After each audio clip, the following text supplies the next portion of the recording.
സുവർണ ജൂബിലി ആഘോഷങ്ങൾ ഉദ്ഘാടനം ചെയ്യുന്നതിനായി മലങ്കര മാർത്തോമാ സുറിയാനി സഭയുടെ സഫ്രഗൻ മെത്രാപ്പൊലീത്ത, റാന്നി നിലയ്ക്കൽ ഭദ്രാസന അധ്യക്ഷൻ അഭിവന്യ doctor Joseph Mar Barnabas suffragan മെത്രാപ്പൊലീത്ത തിരുമേനിയെ ആദരപൂർവ്വം ക്ഷണിക്കുന്നു.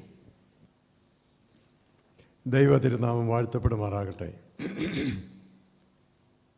കർത്താവിൽ എത്രയും പ്രിയപ്പെട്ടവരെ, ഈ അനുഗ്രഹീതമായ കൂട്ടായ്മയ്ക്ക് എനിക്കും ഒരു പങ്കും ഓഹരിയും തന്നതുകൊണ്ട് ചുമതലക്കാരായ എല്ലാവരോടും ഉള്ള എൻ്റെ സന്തോഷം ഞാൻ അറിയിക്കട്ടെ. CFൻ്റെ വർക്കേഴ്സിന് മുമ്പിൽ ഞാൻ നമിക്കുന്നു. നിങ്ങളോട് എങ്ങനെയാണ് ഇവിടുത്തെ സഭ, ദേശം നന്ദി പറയേണ്ടത് എന്നെനിക്കറിയില്ല. എന്നാലും ഞാൻ നിങ്ങൾക്കെല്ലാം ദൈവനാമത്തിൽ നന്ദി പറയട്ടെ.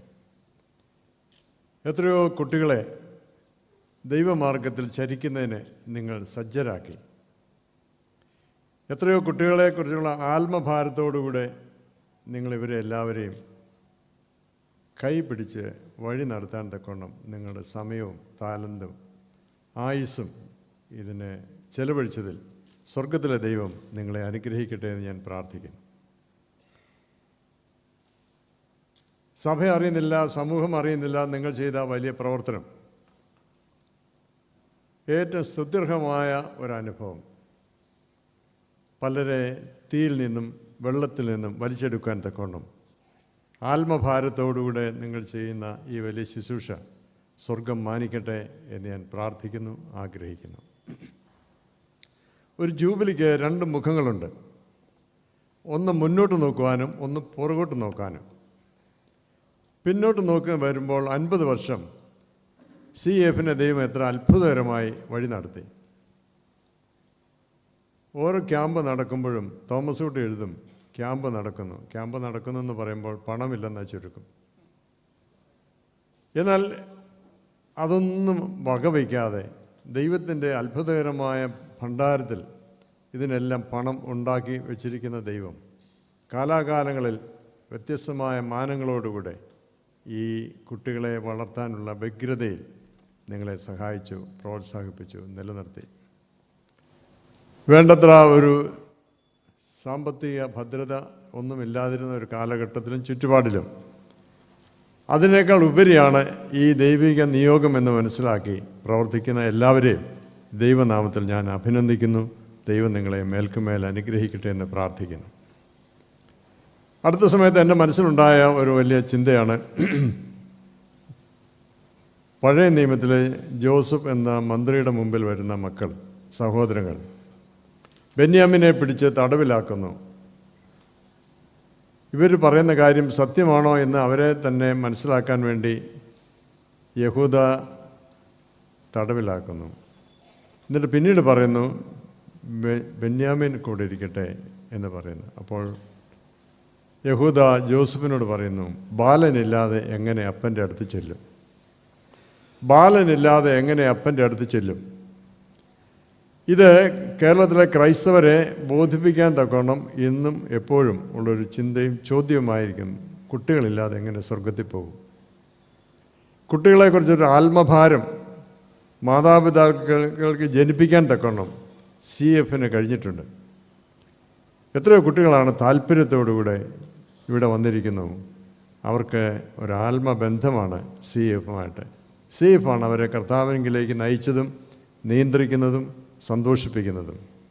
അതുകൊണ്ടാണ് എനിക്ക് CFൻ്റെ പ്രവർത്തനത്തോടെ പങ്കുചേരാൻ എനിക്കും ദൈവം അവസരവും അനുഭവവും തന്നിട്ടുള്ളത്. കുട്ടികളെല്ലാവരും കൂടെയുണ്ടോ എന്ന് അന്വേഷിക്കുക. യെരുശലേം ദേവാലയത്തിലെ ആരാധന കഴിഞ്ഞ് ജോസഫും മറിയയും നടന്നു പോകുമ്പോൾ ബാലനായ യേശുവിനെ കാണാതെ പോകുന്നു. ഒരു അമ്മയുടെ വേദനയും പെയിനുമെല്ലാം തിരിച്ചു വരുമ്പോൾ ലൂക്കോസ് സുവിശേഷം ആദ്യ അധ്യായങ്ങൾ പറയുന്നുണ്ട്, എൻ്റെ മകനെ നിൻ്റെ അപ്പനും ഞാനും വ്യസനിച്ചുകൊണ്ട് എത്ര ദുഃഖത്തോടുകൂടെ നിന്നെ തിരഞ്ഞിരുന്നു എന്ന് പറയുന്ന ഒരു വേദന ക്രിസ്തീയ മാതാപിതാക്കൾക്കെല്ലാം ഉണ്ടാകേണ്ടതാണ്. എൻ്റെ മകനെ നിൻ്റെ അപ്പനും ഞാനും വ്യസനിച്ചുകൊണ്ട് നിന്നെ തിരഞ്ഞു. കുട്ടികളില്ലാത്ത ഒരു കാലം, കുട്ടികൾ കുറയുന്നൊരു കാലം, കുട്ടികൾ ഫ്ലീ ചെയ്യുന്നൊരു കാലം, നാട് വിട്ടു പോകുന്നൊരു കാലം.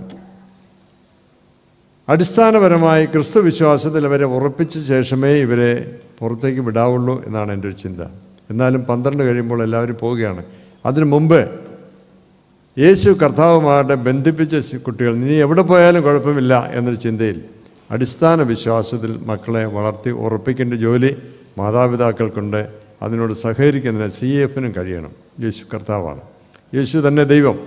യേശു അല്ലാതൊരു ദൈവമില്ല എന്ന് പറഞ്ഞ് ഉറച്ച് പഠിച്ച് നിർത്തലാക്കി വേണം ഇവരെ നമുക്ക് മറ്റു രാജ്യങ്ങളിലേക്ക് പോകാൻ.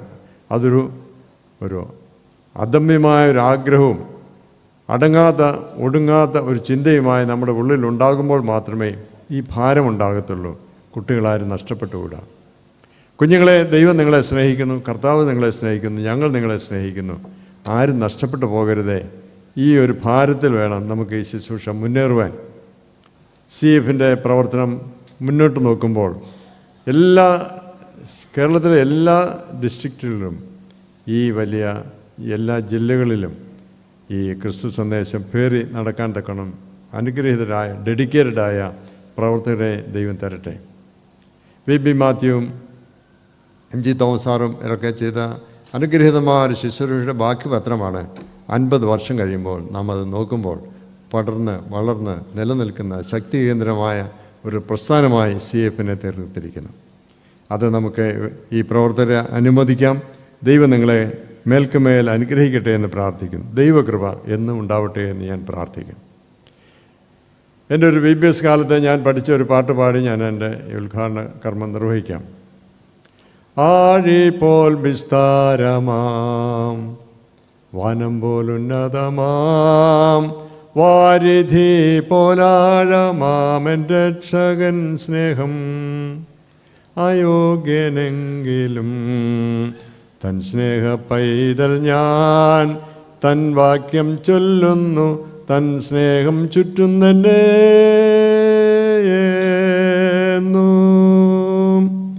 വലിയവനായ ദൈവത്തിൻ്റെ അനുഗ്രഹം നിങ്ങളോടുകൂടെ ഇരിക്കട്ടെ. മക്കളെ, കുഞ്ഞുങ്ങളെ, വർക്കേഴ്സ് എല്ലാവരോടും നേതൃത്വം കൊടുത്ത് എല്ലാവരോടും കൂടി ഇരിക്കട്ടെ എന്ന് പ്രാർത്ഥിച്ചുകൊണ്ട് ദൈവനാമത്തിൽ ഈ ജൂബിലി സമ്മേളനം ഉദ്ഘാടനം ചെയ്തതായി പ്രഖ്യാപിക്കുന്നു.